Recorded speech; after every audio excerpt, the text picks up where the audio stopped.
प्रिय छात्रों एवं विद्यार्थियों, आज मैं आपको झारखंड बोर्ड वर्ग सप्तम का गणित का पाठ 9 लाभ और हानि बताने जा रहा हूँ। लाभ हानि, ज़िंदगी में हमेशा लाभ और हानि चलता रहता है। हम लोग लाभ का इंग्लिश होता है प्रॉफिट, और हानि का होता है लॉस। हर चीज़ में लाभ और हानि हम लोग देखते हैं। पढ़ने से क्या लाभ, नहीं पढ़ने से क्या लाभ, क्या हानि, पढ़ेंगे तो क्या लाभ, नहीं पढ़ेंगे तो क्या हानि, ये सब हम लोग देखते हैं। तो लाभ क्या है, कैसे हम जानेंगे कि किसी चीज़ में हमको लाभ हो रहा है या हमको हानि हो रहा है। आप अगर घर में ही मान लीजिए कि देखते होइएगा कि मम्मी अगर रोटी बनाई और रोटी अगर नहीं उस दिन खाए तो बासी बच गया तो फेंकना पड़ा, तो वहाँ हानि हो गया। लेकिन अगर रोटी हम बनाए और खा लिए तो वो हमको लाभ हुआ। तो यहाँ पे हम लोग मैथमेटिकल टर्म में, गणितीय भाषा में लाभ और हानि जानना चाह रहे हैं। क्या है लाभ और हानि? जैसे मान लीजिए कि आप कलम खरीदने गए, 5 रुपया में कलम दिया, कलम आपको मिला 5 रुपया में, और आपका दोस्त मान लीजिए कहा कि हमको कलम दे दो, तो आप 5 ही रुपया में उसको दे दिए। क्या किए कि अपने दोस्त को 5 रुपया में दे दिए, तो जितना में आप खरीदे थे उतना में ही दे दिए, तो आपको लाभ हानि नहीं होगा, कुछ नहीं हुआ। जितना आप पैसा लगाए उतना पैसा में दिए। लेकिन मान लीजिए 5 रुपया में ख़रीदे और 6 रुपया में अगर दे दिए, तो 5 और 6 के बीच 1 रुपया का अंतर जो हुआ, ये आपके पॉकेट में अधिक आया, तो यही लाभ है। लेकिन 5 रुपया में ख़रीदे कोई सामान को और पुराना हो जाने के कारण आप 4 रुपया में बेचे, तो ये आपको 1 रुपया का घाटा हुआ। ख़रीदे थे 5 में, 4 रुपया, यानी कि 4 रुपया में आपको आया, 1 रुपया तो नहीं आया। माने पुराना चीज़ को बेचे थे तो 1 रुपया। जैसे कि आप किताब खरीदते हैं, मान लीजिए 50-150 रुपया का किताब लेते हैं नया में, और सेकेंड हैंड जब बेचते हैं तो उसको 75 रुपया में बेचते हैं। 75 रुपया में आप किताब दूसरे को बेचते हैं, तो 150 रुपया में ख़रीदे और 75 रुपया में बेचे, तो 75 रुपया तो आपका घट गया। तो ये हम हानि कहेंगे कि 75 रुपया का हानि हुआ। ये है लाभ और हानि। तो हम लोग देखते हैं कि लाभ क्या है। तो जब मेरा जिस मूल्य में हम खरीदे किसी चीज़ को, मान लीजिए ये दुकानदार से हम लिए 5 रुपया, तो इसको हम लोग क्या कहते हैं, क्रय मूल्य। क्रय मूल्य, इसको इंग्लिश में कॉस्ट प्राइस भी कहते हैं। कॉस्ट प्राइस, जिस दाम में हम खरीदे उसको क्रय मूल्य कहते हैं, cost price.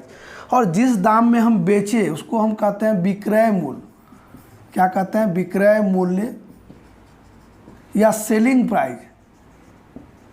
Selling price English में कहते हैं। इसको हम लोग सीपी, मैथ जब हम बनाएंगे तो सीपी, और इसको हम लोग एसपी कहते हैं। सेलिंग प्राइस, कॉस्ट प्राइस, इस तरह से हम लोग कहते हैं। तो इस चीज़ को याद रखिए, जिस मूल्य पर हम किसी वस्तु को खरीदे वो मेरे लिए कॉस्ट प्राइस है, लेकिन हम जिस मूल्य पर बेचे वो मेरा विक्रय मूल्य हो गया। तो ये याद रखना है, क्रय मूल्य, विक्रय मूल्य। अब लाभ कब होगा? तो जब ये क्रय मूल्य, जिस दाम पे हम खरीदे वो कम हो और विक्रय मूल्य ज़्यादा हो जाए, तो वहाँ लाभ होगा। जैसे कि ये दूसरा अवस्था में बताए, यहाँ पे इसको क्या हुआ, ये लाभ हुआ था, इसको ये लाभ, इसी को इंग्लिश में कहते हैं प्रॉफिट। क्या कहते हैं? प्रॉफिट। लेकिन यहाँ 1 रुपया कम में बेचे थे तो इसको हानि हुआ, और इसको हम लोग कहते हैं लॉस। यानी लाभ कब होगा? जब मेरा खरीद दाम से हम अधिक दाम में बेचे, यानी कि विक्रय मूल्य क्रय मूल्य से अधिक हो तो लाभ हुआ। विक्रय मूल्य क्रय मूल्य से कम हो जाए तो हानि होगा। तो अब हम इसमें आते हैं सूत्र। कुछ सूत्र हम लिखते हैं, उसके बाद हम बताते हैं कि कैसे लाभ और हानि पे पढ़ेंगे।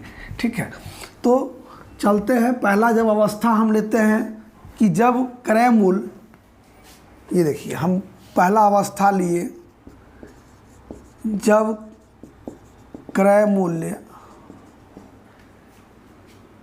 छोटा है विक्रय मूल्य से। क्रय मूल्य को हम लोग कॉस्ट प्राइस कहते हैं या सीपी भी कहते हैं। इसको हम बोले सेलिंग प्राइस या एसपी कहते हैं। हम क्या बोल रहे हैं कि कॉस्ट प्राइस कम था, सेलिंग प्राइस अधिक था, तो इस अवस्था में क्या होता है, इस अवस्था में लाभ होगा। क्या होगा, लाभ। तो यहाँ हो जाएगा लाभ बराबर, पहला सूत्र देखिए, लाभ बराबर हो जाएगा selling price minus cost price, यानी क्रय मूल्य घटा विक्रय मूल्य। इसको आप उस तरह से भी लिख सकते हैं, विक्रय मूल्य घटा क्रय मूल्य। ये पहला सूत्र हुआ 1 नंबर। अगर लाभ हुआ तो विक्रय मूल्य घटा क्रय मूल्य, विक्रय मूल्य बड़ा होगा, क्रय मूल्य छोटा। दूसरा सूत्र यहीं से आएगा, क्या आएगा, तो विक्रय मूल्य बराबर क्या होगा, विक्रय मूल्य बराबर होगा क्रय मूल्य, जिस दाम में आप खरीदे प्लस लाभ, कुछ आपको लाभ हुआ ना, तो वो। तीसरा सूत्र फिर इसी से आएगा, ये क्रय मूल्य बराबर क्या होगा, क्रय मूल्य बराबर हो जाएगा विक्रय मूल्य, या बिक्री मूल्य भी इसको कहते हैं, विक्रय मूल्य घटा लाभ, विक्रय मूल्य घटा लाभ। ये 3 को तो मूल मेन जो सूत्र है ये 3 है। चौथा अब आता है इसी से कि अगर मान लीजिए लाभ प्रतिशत निकालना हो, प्रतिशत लाभ हम लोग प्रतिशत किस चीज़ पर निकालेंगे, तो कॉस्ट प्राइस पर। तो प्रतिशत लाभ बराबर होगा लाभ बटे क्रय मूल्य। क्रय मूल्य को हम लिख देते हैं शॉर्ट में, क्रय मूल्य गुना 100, ये हो गया प्रतिशत लाभ। 5वां में लाभ बराबर, एक सूत्र होता है, अगर लाभ प्रतिशत दिया हो तो लाभ बराबर होता है क्रय मूल्य गुना प्रतिशत लाभ, एक सूत्र होगा।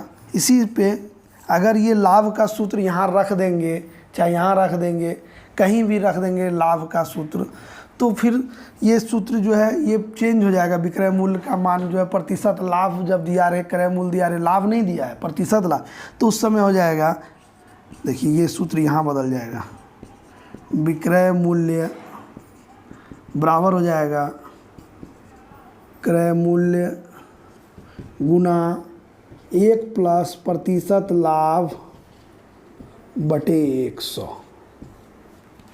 ठीक है, तो ये सब सूत्र है लाभ का, इतना सूत्र लाभ का है।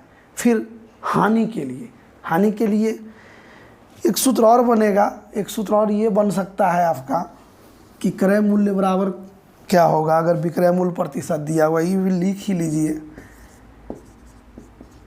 क्रय मूल्य बराबर हो जाएगा विक्रय मूल्य गुना 100 बटे 100 प्लस प्रतिशत लाभ। ठीक है, तो ये इतना सारा सूत्र है, इसको याद करना होगा, याद कीजिएगा। ये तो था सिर्फ लाभ के लिए। हानि के लिए हम फिर बताते हैं क्या है हानि।